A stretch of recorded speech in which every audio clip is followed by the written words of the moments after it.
ఇప్పుడు ఒక యెషయా గ్రంథంలో రాయబడుతుంది ఏంటంటే, దేవునికి మనకు మధ్యలో మన పాపములు అడ్డుగా వచ్చినాయని ఉంటుంది అనమాట. ఎలాగా? మన పాపములు దేవునికి మనకు మధ్యలో అడ్డుగా వచ్చినాయి.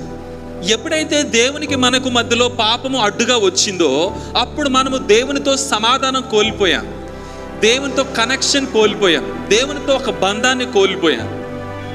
కోల్పోయిన ఈ బంధాన్ని తిరిగి తేవడానికి, కోల్పోయిన సమాధానాన్ని తిరిగి తేవడానికే యేసుక్రీస్తు ఈ లోకానికి వచ్చారు. హల్లెలూయా. ఆయన ప్రజల కొరకు ఆయన ప్రజల పాపముల నిమిత్తం ఆయన శ్రమలు పొంది, హింసలు పొంది, రక్తం కార్చి, ప్రాణం పెట్టి 3వ రోజున తిరిగి లేచి ఇప్పుడు దేవుని కుడి పార్శ్వమున ఆసీనుడై ఉన్నాడు. అలాగే మన కొరకు విజ్ఞాపన చేస్తూ ఉన్నాడు. మరి ఆయన చేసిన పని ఏంటి? ఆ క్రీస్తు చేసిన త్యాగం ఏంటంటే, మనకి ఏదైతే మన పాపములు దేవునికి మనకు మధ్యలో అడ్డుగోడగా నిలబడ్డాయో ఆ అడ్డుగోడను ఆయన పడగొట్టి దేవునికి మనకు మధ్యలో సమాధానాన్ని ఏర్పరిచాడు. హల్లెలూయా. Now we have peace with God. ఇప్పుడు దేవునితో మనకు సమాధానం ఉంది. Now we can face God.